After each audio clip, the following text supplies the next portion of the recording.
রাধে রাধে, জয় গোবিন্দ। 2022 সালের 5 নভেম্বর হইতে আমাদের ভাগবত সঙ্গের শুভ সূচনা হয়।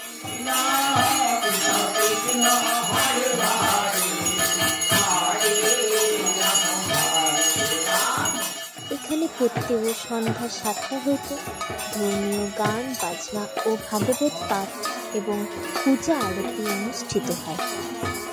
এছাড়া প্রত্যেক পূর্ণিমার মধ্যাহ্নে মহাপ্রভুর ভোগ হয়। এই সহিত অনুষ্ঠানে সকল সনাতন ধর্মের ভক্তবৃন্দদের আমাদের ভাগবত সঙ্গে আসার জন্য আমন্ত্রণ রইল। আমাদের ঠিকানা 27 নম্বর ওয়ার্ড, দেবীনগর, রায়গঞ্জ, উত্তর দিনাজপুর। রাধে রাধে।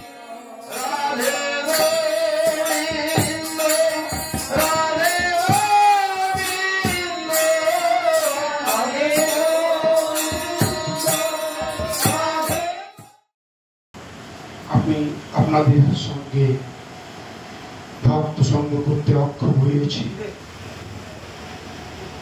জানি সবই প্রার্থ কর্ম, মেনে নিতে হয়।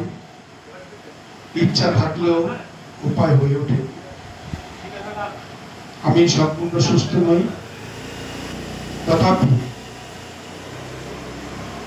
ভক্তবৃন্দের ইচ্ছায়, গৌর গোবিন্দের কৃপায় আজকের এই ব্যাসাসনে আমি অধিষ্ঠিত হয়েছি।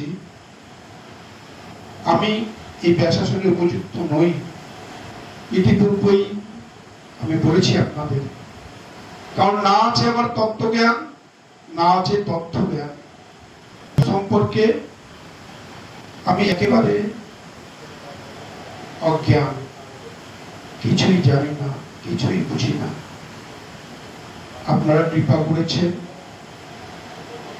সেই কৃপা পাথর করে আমি চেষ্টা করছি ভগবত ভজনে এগিয়ে যাওয়ার। রাধা গোবিন্দের কাছে এই প্রার্থনা জানাবেন, আমি যেন বাকি জীবন হরি গুণগান করে, ভক্ত সঙ্গ করে, অনন্য প্রেমে ভগবত ভজন করে জীবন অতিবাহিত করতে পারি। এই কৃপা করবেন রাধা গোবিন্দের কাছে। জয় জয় নিতাই গৌর শ্রীরামকৃষ্ণ।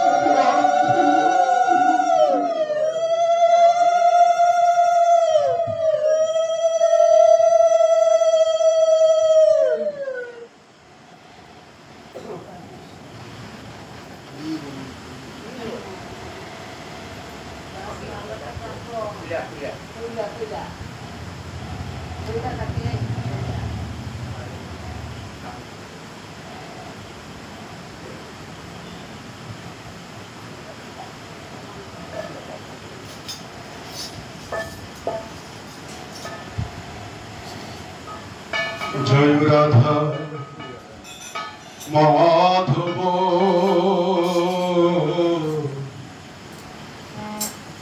জয় কুঞ্জ বিহারী, জয় রাধা মাধব,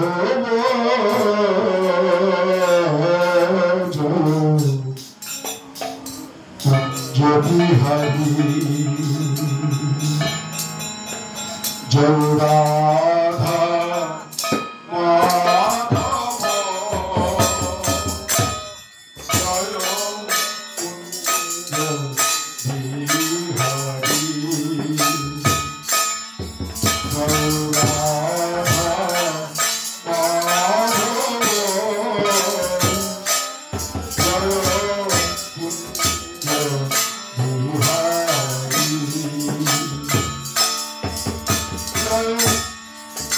গোপীজন বল্লভ,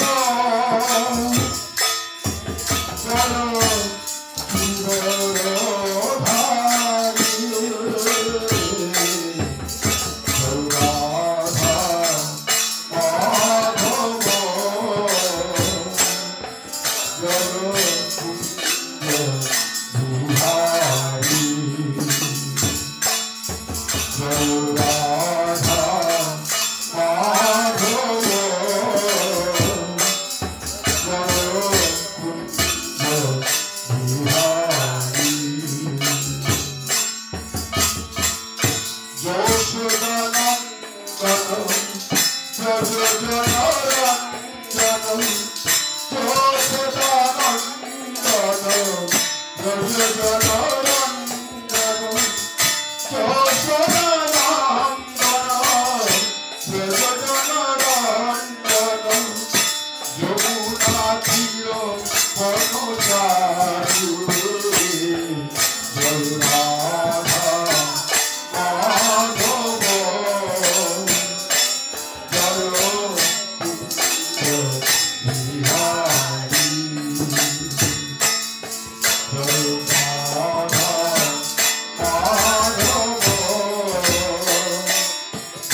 সবার চরণে শতকোটি প্রণাম জানিয়ে শুরু করছি আজকের কিছু কথা, ভগবত কথা। আমি নির্দিষ্ট করে বলবো না যে শ্রীমদ্ গীতা আর শ্রীমদ্ ভগবত গীতা কিংবা চৈতন্য চৈতামৃত কিংবা ভাগবত আস্বাদন করছি। আজকে একটা বিশেষ দিন, যে দিনটা হলো শিক্ষক দিবস। ডক্টর সর্বপল্লী রাধাকৃষ্ণের জন্ম জয়ন্তী। তো শিক্ষক মানে হচ্ছে গুরু, তাই না? শিক্ষক মানে গুরু। আমরা ইংরেজিতে একে বলছি টিচার্স ডে, তাই না? অর্থাৎ শিক্ষক দিবস। এই টিচার্স ডে আমরা কেন পালন করছি? আমরা ডক্টর সর্বপল্লী রাধাকৃষ্ণের জন্ম জয়ন্তী উপলক্ষে। যদিও মূল বিষয় আজকের এটা নয়, তথাপি শুরুটা করলাম এই ডক্টর সর্বপল্লী রাধাকৃষ্ণের জন্ম দিবস দিয়ে। এই জন্যই আমরা পালন করব যে তিনি এক অত্যন্ত মহান শিক্ষক ছিলেন। শিক্ষা জগতে তার ভূমিকা, তার দান অপরিসীম, যা ভোলা যাবে না। তিনি প্রথম উপরাষ্ট্রপতি এবং দ্বিতীয় উপরাষ্ট্রপতি পদে আসীন হয়েছিলেন।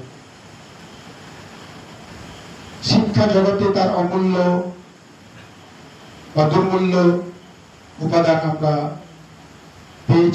পাচ্ছি। তাই তাকে অনুসরণ করে আমরা প্রথমেই সবাই মিলে ডক্টর সর্বপল্লী রাধাকৃষ্ণের চরণে শতকোটি প্রণাম জানাই। তারপর আমরা আসি ভাগবতের কথায়। তার আগে একটু টিচার্স কথাটা একটু বিশেষ করা প্রয়োজন। টিচার্স মানে শিক্ষক, TEACHER, টিচার। টিচার মানে শিক্ষক। TEACHER, এই 7টা লেটার, এই হলো টিচার। প্রত্যেকটা অক্ষরের এক একটা মানে আছে, এক একটা তাৎপর্য আছে। যেমন প্রথম অক্ষর টি থেকে এসছে ট্যালেন্ট, অর্থাৎ প্রতিভা। যার প্রতিভা আছে, যার মেধা আছে, যার ট্যালেন্ট আছে, সেই শিক্ষক হওয়ার উপযুক্ত। দ্বিতীয়টা হচ্ছে ই থেকে হলো এডুকেশন। এডুকেশন মানে শিক্ষা। শুধু ট্যালেন্ট থাকলেই হবে না, শিক্ষা থাকতে হবে। শিক্ষা ছাড়া কিন্তু অনেকের ট্যালেন্ট থাকে, অনেক কিছু শক্ত হাতে সমাধান করতে পারে শিক্ষা ছাড়াও। তো শিক্ষাটা যেহেতু শিক্ষণীয় বিষয়, শিক্ষা অর্জন করতেই হবে। শিক্ষা অর্জন না করলে আমি একজন ছাত্রকে ঠিক মতো শিক্ষাদান করতে পারবো না। আবার ট্যালেন্টও থাকতে হবে।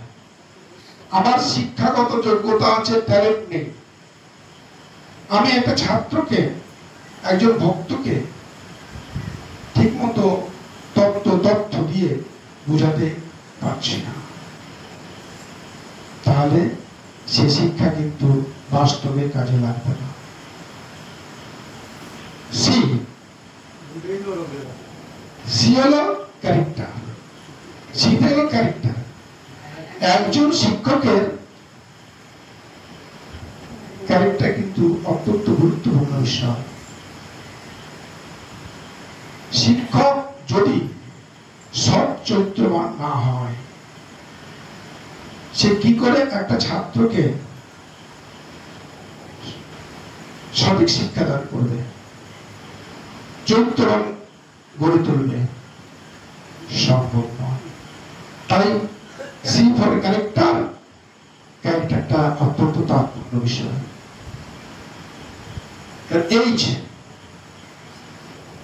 এইচটা হচ্ছে গিয়ে হেল্পফুল। ট্যালেন্ট হলো, শিক্ষা হলো, ক্যারেক্টার হলো, এবার তাকে হতে হবে হেল্পফুল, অর্থাৎ সাহায্যকারী। কোন একজন ছাত্র বা কোন ভক্ত তার অগ্রগতির পথে এগোতে পারছে না, তাকে কতটা আমি সাহায্য করতে পারি, যে সাহায্য পেয়ে সে সঠিকভাবে এগিয়ে যেতে পারবে। টিচার, TEACH হলো টিচার, CHER। এবার হলো E ফর এনকারেজ। এনকারেজ মানে হচ্ছে তাকে উৎসাহ উদ্দীপনা যোগানো। একটা ক্লাসে, বিদ্যালয়ের ক্লাসে কোন ছাত্র অমনোযোগী হয়ে আছে, তাকে মনোযোগী করাতে হবে তার পাঠে, তার শিক্ষণীয় বস্তুতে তার আগ্রহটা সঞ্চার করতে হবে। তাহলে তার মতো করে আমাকে পাঠটা উপস্থাপন করতে হবে, তার মতো করে আমাকে পাঠদানটা শুরু করতে হবে। যে পাঠদানটা শুরু করলে সবাই আনন্দমুখর হয়ে উঠবে, আগ্রহী হবে। ও মাঝখানে এটা ছাড়া গেল। A for active, TEAA। A for active. Active মানে সক্রিয়তা। একজন শিক্ষক তার জায়গাটাতে শিক্ষণীয় বিষয়বস্তুতে সক্রিয় থাকবে, তৎপর থাকবে, তার অলস হয়ে চলবে না। অলস হয়ে যদি সে ঝিমিয়ে পড়ে, তাহলে ছাত্রছাত্রী সেই পথই অনুসরণ করবে, উপহাস করবে। সুতরাং একজন শিক্ষককে অ্যাক্টিভ হতে হবে, এনকারেজ হলো। তারপর হলো আর, শেষ একটা আর, রেসপন্সিবিলিটি। আর থেকে রেসপন্সিবিলিটি, অর্থাৎ দায়িত্বশীলতা। একজন শিক্ষকের তার বিদ্যালয় শিক্ষা কক্ষে তার কি কি দায়িত্ব, সেই দায়িত্ব সম্পর্কে সচেতন না হলে সে পদে পদে অবহেলিত হবে। শিক্ষক ছাত্রছাত্রীর কাছে খানিকটা তুচ্ছ হবে, ফলে পাঠদানে একটা স্বতঃস্ফূর্তভাবে এগোতে পারবে না। তদ্রূপ আজকে আমরা এসেছি এই ভাগবত অনুষ্ঠানে, সবাই ভাগবত আস্বাদন করব বলে। আমি বলেছি যে ভাগবত পরিবেশন করার মতো আমার যোগ্যতা নেই, আমি প্রবচক নই, আমি পাঠক নই, আমি আপনাদের মতোই একজন নগণ্য ভক্ত বললে বলতে পারে। আপনারা গণ্য হলেও আমি কিন্তু অতি নগণ্য, বুঝি না কিছু। তো ভাগবত যেমন ভাগবত, 4টা পুণ্যে ভাগবত। ভ থেকে ভক্তি, গ থেকে জ্ঞান, ব থেকে বৈরাগ্য, ত থেকে ত্যাগ। যে ভক্তের, যে বৈষ্ণবের বা যার ভক্তি, জ্ঞান, বৈরাগ্য, ত্যাগ সঠিকভাবে আসেনি, ব্যাসপীঠে বসার যোগ্যতা তার হয়। কিন্তু তথাপি আমাদের বুঝতে হচ্ছে প্রবচক হিসাবে, শিক্ষক বলবো না। আর আমাদের এই ভাগবতীয় আসরে যিনি শিক্ষক হচ্ছেন তিনি পরমেশ্বর শ্রীকৃষ্ণ।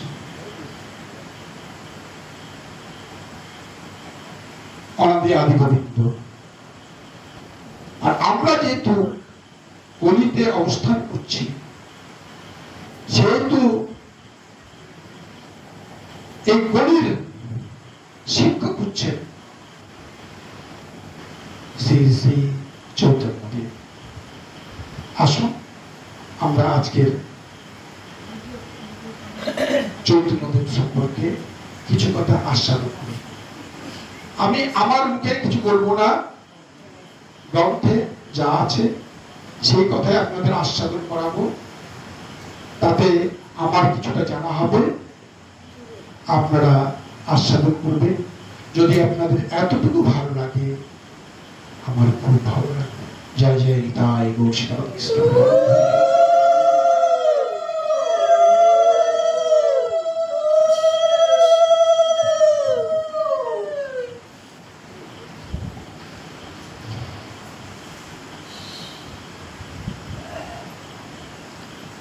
বলা হলো যে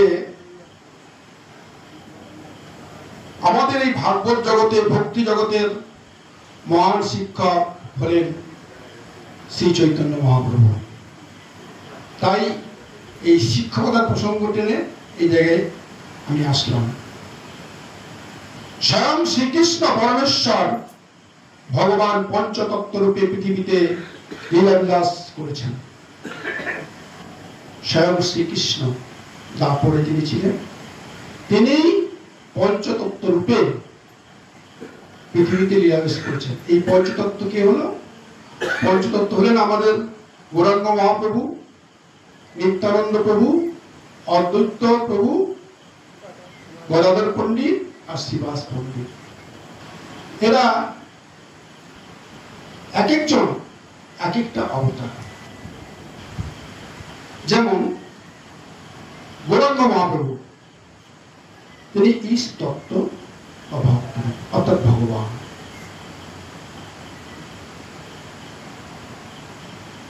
চার যুগে চার অবতার আমরা লক্ষ্য করেছি, শুনেছি, জেনেছি। কিন্তু আজকের দিনে এই গৌরাঙ্গ মহাপ্রভুকে আমরা কলির শিক্ষক হিসাবে বিবেচনা করছি এই জন্য যে তিনি রাধাকৃষ্ণের মিলিত তনু হয়ে এক অঙ্গে শ্রী গৌরাঙ্গ মহাপ্রভু হিসাবে অবতীর্ণ হয়েছেন নদিয়ার বক্ষে। কেন? এই রাধাকৃষ্ণের লীলা মাধুরী পুঙ্খানুপুঙ্খ রূপে আস্বাদন করবার জন্য। কিভাবে? যে আপনি আচরি ধর্ম জীবনী শেখান। সত্য, ত্রেতা, দাপরে এই 3 যুগে যে সমস্ত অবতার বা অবতার এসেছেন, তারা কিন্তু সেই বৈশিষ্ট্য নিয়ে, সেই মানসিকতা নিয়ে জীবের উদ্ধারের জন্য আসেন। কে এলেন? আমার শ্রী গৌরাঙ্গ মহাপ্রভু। আপনি আচরি ধর্ম পরেরই শিক্ষায়, অর্থাৎ তিনি ভক্ত রূপে জগৎ সংসারে তা আচরণ করে জগতের মাঝে ভক্তের কি আচরণ হওয়া উচিত, কিভাবে ভক্ত তার ভক্তি প্রদর্শন করলে পরে ভগবত পথে এগোতে পারবে, রাধা গোবিন্দের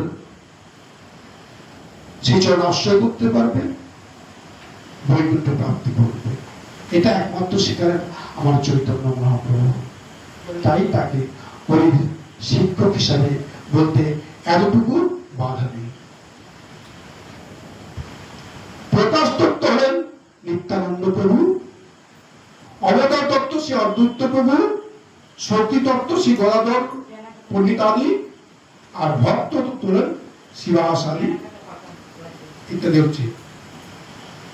হচ্ছে এই কলিযুগে পৃথিবীতে যারা সুবুদ্ধিমান তারাই পঞ্চতত্ত্ব আরাধনা করবেন, যারা সুবুদ্ধিমান। কারণ আমরা সত্য, ত্রেতা, দাপর এই চার যুগে মধ্যে সত্য যুগে সাধারণ, ত্রেতা, দাপর ইত্যাদি যুগে যজ্ঞ এই সমস্ত করে আমরা ভগবানকে আশ্রয় করেছি, ভগবানকে পাওয়ার চেষ্টা করেছি। কিন্তু কলিতে একমাত্র হরিনাম, হরে কৃষ্ণ কৃষ্ণ কৃষ্ণ হরে হরে, হরে রাম রাম রাম হরে হরে, এই নাম বললেই ভগবান পার। সুতরাং এটা অত্যন্ত সহজতর ব্যাপার, যেটা প্রত্যেকের পক্ষে সহজ সরল সহজতম। তাই গৌরাঙ্গ মহাপ্রভু এই জীবের কলির পাপি তাপি এর উদ্ধারের জন্য